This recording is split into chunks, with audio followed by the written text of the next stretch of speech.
বাংলাদেশের সমসাময়িক নৃত্যে আলোচিত নাম মোফাজ্জল আলিফ।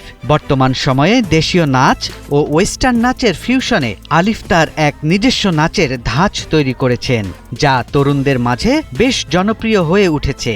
শৈশবেই নাচের প্রতি গভীর ভালোবাসা থেকে যাত্রা শুরু করেন তিনি, যা আজ তাকে দেশের গণ্ডি পেরিয়ে আন্তর্জাতিক অঙ্গনেও পরিচিত করে তুলেছেন।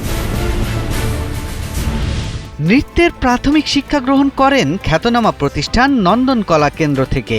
এখান থেকেই তার শিল্পী সত্তার ভিত্তি গড়ে ওঠে। পরে নিজেকে আরও সমৃদ্ধ করতে পাড়ি জমান ভারত। প্রশিক্ষণ নেন মুম্বাইয়ের আন্তর্জাতিক খ্যাতিসম্পন্ন প্রতিষ্ঠান টেরেন্স লুইস কন্টেম্পোরারি ড্যান্স কোম্পানিতে। এখানে সমকালীন ও আধুনিক নৃত্যের জটিল কলা কৌশল আয়ত্ত করেন তিনি। আমাদের এলাকায় দিনের পর দিন যাত্রাপালা হতো, সো ওখানে যে মিউজিক বা গান বা নাচ ওই জিনিসগুলো না দেখে পরের দিন মানে রাত জেগে আমরা দেখতাম, পরের দিন দেখা যায় বন্ধুবান্ধবের সাথে মিলে ওগুলো কপি করার ট্রাই করতাম। সো এইগুলো মনে এই এলিমেন্টসগুলো আমাকে ইন্সপায়ার করছে, আর এই বাদে যে একটা ভালো লাগা সেটা তৈরি হয়ে গেছে। এটা কেন ভালো লাগছে আমি জানি না। তো সেখান থেকে শুরু, তারপর আস্তে আস্তে এটার দিকে আরও বেশি প্রফেশনালি আমি ইনভলভ হয়েছি। শুধু পারফর্মার নয়, শিক্ষাগত দিক থেকেও আলিফ সমানভাবে দক্ষ। ঢাকা বিশ্ববিদ্যালয়ের নৃত্যকলা বিভাগ থেকে নৃত্য বিষয়ে মাস্টার ডিগ্রি অর্জন করেন তিনি। এই শিল্পকে একাডেমিকভাবেও অনুধাবন করেছেন। অনেক হতাশা, বা নাচটা ভাই এইটা অন্য কিছুর মতো, ইটস নট গ্ল্যামার ওয়ার্ল্ড যে আমি ফ্যাশন ইন্ডাস্ট্রি যাবো, আমরা মডেলিং করবো, আমি নায়ক হবো, নায়িকা হবো, সবাই চিনতে আমার ফলোয়ার হবে। ডান্সে যারা আসে কিন্তু এইটা ভাইবে আসে না, জাস্ট এখান থেকে যে আমার ভালো লাগে জিনিসটা।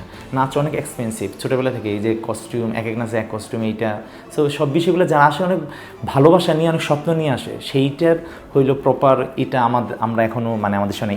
তার কোরিওগ্রাফি দেখা গেছে ঢালিউডের একাধিক জনপ্রিয় চলচ্চিত্রে। গানের দৃশ্যগুলোতে নতুনত্ব ও আধুনিকতার ছোঁয়া পেয়েছে আলিফের হাত ধরে।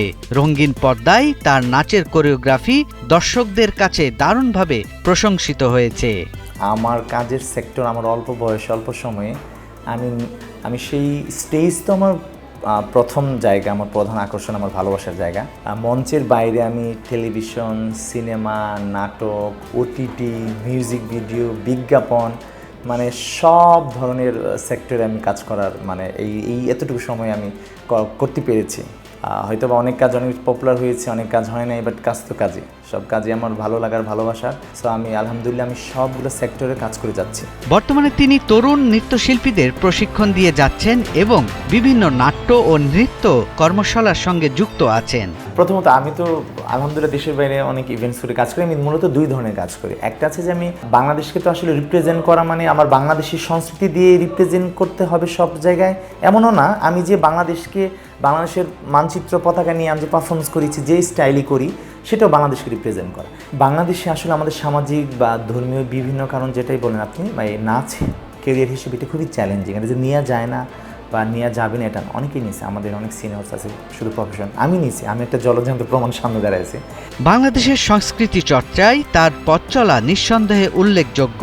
ভবিষ্যতে আরও নতুন নতুন উদ্যোগ ও সৃজনশীলতায় তার অবদান আশা করছে শিল্পী জগৎ। সৈয়দ রাশিদুল, ৭১, ঢাকা।